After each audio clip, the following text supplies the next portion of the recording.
Pension একটি দেশের সামাজিক চুক্তির সবচেয়ে দৃশ্যমান প্রতিফলন। রাষ্ট্র যখন একজন নাগরিককে বলে, তুমি তোমার কর্মজীবন আমার সেবায় উৎসর্গ করো, আমি তোমার বার্ধক্য নিরাপদ করব, তখনই পেনশনের বীজ বোনা হয়। কিন্তু বাংলাদেশের পেনশন ব্যবস্থা আজ সেই প্রতিশ্রুতির সাথে এক গভীর সংকটে পড়েছে। একদিকে পেনশনভোগীর সংখ্যা দ্রুত বাড়ছে এবং অন্যদিকে পেনশনের পর্যাপ্ততা নিয়ে প্রশ্ন উঠছে। নবম পে স্কেল বাস্তবায়নের এই সন্ধিক্ষণে পেনশন ব্যবস্থার একটি গভীর বিশ্লেষণ অপরিহার্য হয়ে পড়েছে। আজকের বিশ্লেষণী প্রতিবেদনে আমরা বাংলাদেশের পেনশন ব্যবস্থার কাঠামোগত দুর্বলতা, আন্তর্জাতিক তুলনা, প্রজন্মগত ন্যায়বিচারের প্রশ্ন এবং একটি টেকসই ভবিষ্যতের রূপরেখা নিয়ে বিস্তারিত আলোচনা করব। বাংলাদেশের বর্তমান পেনশন ব্যবস্থার সংখ্যাতাত্ত্বিক বিশ্লেষণ শুরু করলেই কিছু উদ্বেগজনক চিত্র সামনে আসে। দেশে বর্তমানে সক্রিয় সরকারি কর্মচারীর সংখ্যা প্রায় ২২ লাখ, কিন্তু তার পাশাপাশি যারা ইতিমধ্যে অবসর নিয়েছেন তাদের সংখ্যাও বিশাল। প্রতি বছর নতুন অবসর গ্রহণের সংখ্যা এবং গড় আয়ু বৃদ্ধির হিসাব করলে স্পষ্ট হয় যে আগামী ২০ বছরে পেনশনভোগীর সংখ্যা দ্বিগুণেরও বেশি হবে। একই সাথে মূল্যস্ফীতির কারণে পেনশনের প্রকৃত মূল্য ক্রমশ কমছে। এই দুটি শক্তির বিপরীত দিকে টানাটানিতে পেনশন ব্যবস্থা একটি কঠিন চাপের মুখে পড়বে। নবম পে স্কেলের পর মূল বেতন বাড়লে পেনশনের পরিমাণও বাড়বে এবং সরকারের মোট পেনশন দায় আরও বাড়বে। এই হিসাবটা সরকারের অর্থ মন্ত্রণালয়ে ভালোভাবেই করা হয়েছে এবং সেই হিসাবের ভিত্তিতেই পেনশন সংস্কারের প্রশ্নটি এত জরুরি হয়ে উঠেছে। পেনশনের প্রকৃত মূল্য পরিমাপে মূল্যস্ফীতির ভূমিকা বোঝা দরকার। বাংলাদেশে গত ১০ বছরে গড় মূল্যস্ফীতির হার ছিল বছরে ৫ থেকে ৭% মধ্যে।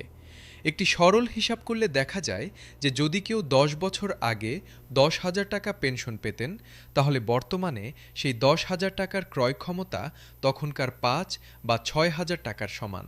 অর্থাৎ পেনশনভোগী একই টাকা পাচ্ছেন, কিন্তু সেই টাকায় আগের অর্ধেক জিনিস কিনতে পারছেন। এই নীরব ক্ষতি পেনশনভোগীদের ক্রমশ দারিদ্র্যের দিকে ঠেলে দিচ্ছে। মূল্যস্ফীতি সমন্বয় বা ইন্ডেক্সেশন ছাড়া কোনো পেনশন ব্যবস্থাই দীর্ঘমেয়াদে কার্যকর থাকতে পারে না এবং বাংলাদেশে এটি এখন পর্যন্ত নিয়মিতভাবে চালু নেই। পেনশন ব্যবস্থার আন্তর্জাতিক তুলনামূলক বিশ্লেষণ অত্যন্ত শিক্ষণীয়। নেদারল্যান্ডস পৃথিবীর সেরা পেনশন ব্যবস্থার দেশ হিসেবে বারবার স্বীকৃত হয়েছে। সেখানে একটি ৩ স্তরের পেনশন কাঠামো আছে। প্রথম স্তরে রাষ্ট্র সকল নাগরিককে একটি মৌলিক পেনশন দেয়। দ্বিতীয় স্তরে নিয়োগকর্তা ও কর্মচারী মিলে একটি পেশাগত পেনশন তহবিলে অবদান রাখেন। তৃতীয় স্তরে কর্মচারী ব্যক্তিগতভাবে অতিরিক্ত সঞ্চয় করেন। এই ৩ স্তরের সমন্বয়ে একজন ডাচ অবসরপ্রাপ্ত কর্মচারী তার কর্মকালীন বেতনের ৭০ থেকে ৮০% পেনশন হিসেবে পান। তুলনায় বাংলাদেশের পেনশন কর্মকালীন মোট বেতনের মাত্র ২৫ থেকে ৩০%। এই বিশাল ব্যবধান বলে দেয় বাংলাদেশের পেনশন ব্যবস্থা এখনও কতটা পিছিয়ে। প্রতিবেশী ভারতের পেনশন সংস্কারের অভিজ্ঞতা বাংলাদেশের জন্য অত্যন্ত প্রাসঙ্গিক। ভারত ২০০৪ সালে নতুন কেন্দ্রীয় সরকারি কর্মচারীদের জন্য জাতীয় পেনশন প্রকল্প চালু করেছে, যা একটি অবদানমূলক পেনশন ব্যবস্থা। কর্মচারী তার মূল বেতনের ১০% এবং সরকার ১৪% পেনশন অ্যাকাউন্টে জমা করে। এই অর্থ পুঁজিবাজারে বিনিয়োগ করা হয় এবং অবসরের সময় জমা অর্থ ও মুনাফা থেকে পেনশন দেওয়া হয়। ভারতের অভিজ্ঞতায় দেখা গেছে এই ব্যবস্থা সরকারের পেনশন দায় কমিয়েছে এবং কর্মচারীদের অবসর সঞ্চয় নিশ্চিত করেছে।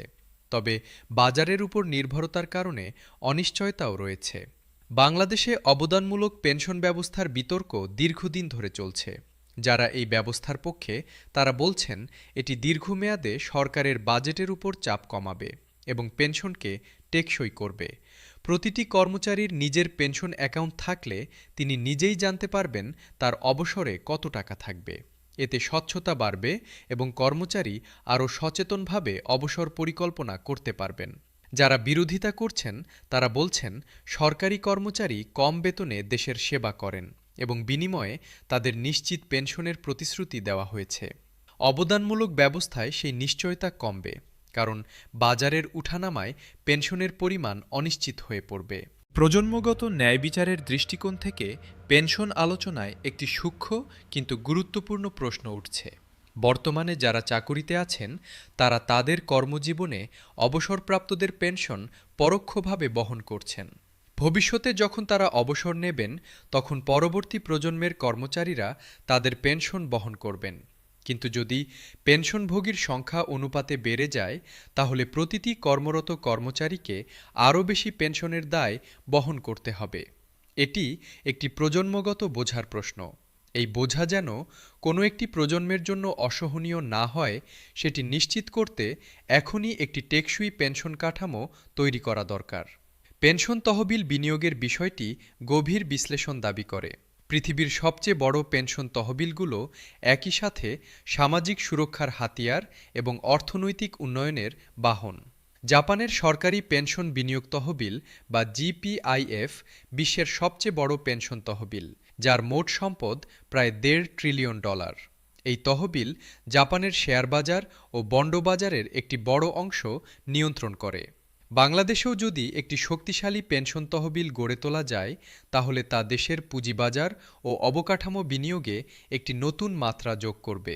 পদ্মা সেতু, মেট্রো রেল বা কর্ণফুলী টানেলের মতো প্রকল্পে পেনশন তহবিল থেকে বিনিয়োগ করা সম্ভব এবং এতে পেনশনভোগীরা নিজেরাই দেশের উন্নয়নের অংশীদার হবেন। পেনশন ব্যবস্থার ডিজিটাল রূপান্তরের বিষয়টি নবম পে স্কেলের সাথে অবিচ্ছেদ্যভাবে যুক্ত।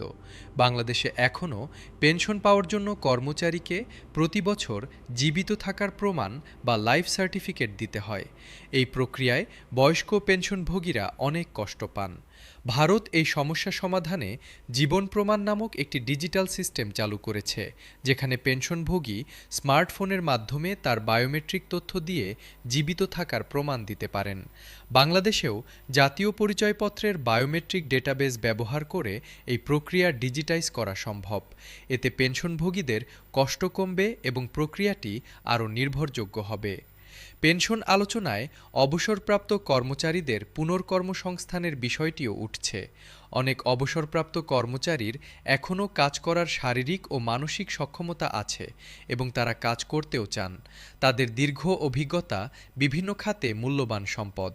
পেনশন পাওয়ার পাশাপাশি যদি তারা খণ্ডকালীন পরামর্শক বা প্রশিক্ষক হিসেবে কাজ করতে পারেন তাহলে তাদের আয় বাড়বে এবং তাদের মেধা ও অভিজ্ঞতাও কাজে লাগবে।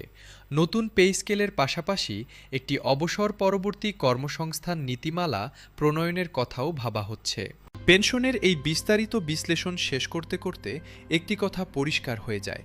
বাংলাদেশের পেনশন ব্যবস্থার সংস্কার শুধু একটি প্রশাসনিক সিদ্ধান্ত নয়, এটি জাতির নিজের প্রতি প্রতিশ্রুতির পরীক্ষা। যে জাতি তার প্রবীণ সেবকদের সম্মানজনক বার্ধক্য দিতে পারে সে জাতি সত্যিকারের উন্নত। নবম পে স্কেলের সাথে পেনশন সংস্কারের সুযোগ এখন সামনে এসেছে। এই সুযোগ কাজে লাগানো হলে বাংলাদেশ পেনশন ব্যবস্থার ইতিহাসে একটি উজ্জ্বল অধ্যায় রচনা করবে। আর যদি এই সুযোগ হাতছাড়া হয় তাহলে আরেকটি প্রজন্মের সরকারি কর্মচারী অবসরে হতাশ ও বঞ্চিত জীবন কাটাবেন। সেই ক্ষতির দায় নেওয়ার সাহস কারো থাকবে না। তাই এখনই সময়, এখনই পদক্ষেপ নেওয়ার। পেনশন ব্যবস্থার আরেকটি গুরুত্বপূর্ণ কিন্তু অল্পালোচিত দিক হল প্রতিবন্ধী সরকারি কর্মচারীদের পেনশন। কর্মজীবনে কোনো দুর্ঘটনা বা রোগে প্রতিবন্ধী হয়ে যাওয়া কর্মচারীরা সাধারণ বয়সসীমার আগেই অবসর নিতে বাধ্য হন। এই কর্মচারীরা কম সময় চাকুরি করায় তাদের পেনশনের পরিমাণ কম, অথচ তাদের চিকিৎসা ও পরিচর্যার খরচ সাধারণ অবসরপ্রাপ্তের চেয়ে বেশি। নবম পে স্কেলে প্রতিবন্ধী কর্মচারীদের জন্য বিশেষ পেনশন সুরক্ষার ব্যবস্থা রাখার প্রস্তাব রয়েছে। এই মানবিক পদক্ষেপটি রাষ্ট্রের দায়িত্ববোধের একটি অনন্য প্রকাশ হবে। পেনশন নিয়ে দেশের বিভিন্ন শ্রেণীর মানুষের দৃষ্টিভঙ্গি ভিন্ন। তরুণ সরকারি কর্মচারীরা ভাবছেন নতুন পেনশন ব্যবস্থায় তাদের অবসর জীবন কতটা নিরাপদ হবে। মধ্যবয়স্ক কর্মচারীরা হিসাব কষছেন আর কত বছর চাকুরি করলে কত পেনশন পাবেন।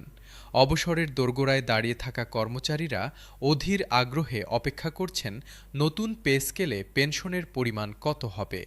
আর যারা ইতিমধ্যে অবসরপ্রাপ্ত তারা আশা করছেন তাদের পুরনো পেনশনও নতুন কাঠামোয় সমন্বয় হবে।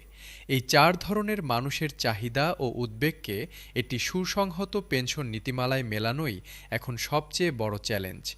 পেনশনের নৈতিক দিকটিও অত্যন্ত গুরুত্বপূর্ণ। একজন সরকারি কর্মচারী তার কর্মজীবনে হয়তো বেসরকারি খাতের তুলনায় কম বেতন পেয়েছেন। সেই পার্থক্যের একটি অংশ তিনি পেনশনের মাধ্যমে ফিরে পাওয়ার প্রত্যাশা করেন। যদি পেনশন অপর্যাপ্ত হয় তাহলে সেই অলিখিত চুক্তির লঙ্ঘন ঘটে। অনেক মেধাবী ব্যক্তি সরকারি চাকুরিতে এসেছিলেন কারণ সেখানে পেনশনের নিশ্চয়তা ছিল। তাদের সেই সিদ্ধান্তকে সম্মান জানানো রাষ্ট্রের নৈতিক দায়িত্ব। পেনশন সংস্কার তাই শুধু আর্থিক নয়, নৈতিক কারণেও জরুরি। পেনশন ব্যবস্থার উপর জলবায়ু পরিবর্তনের প্রভাবও ভবিষ্যতে একটি বিবেচনার বিষয় হয়ে উঠবে। বাংলাদেশে জলবায়ু পরিবর্তনের কারণে উপকূলীয় এলাকা থেকে অভ্যন্তরীণ অভিবাসন বাড়বে। অনেক পেনশনভোগী যারা উপকূলে বাড়ি করেছেন তারা হয়তো ভবিষ্যতে স্থান পরিবর্তন করতে বাধ্য হবেন।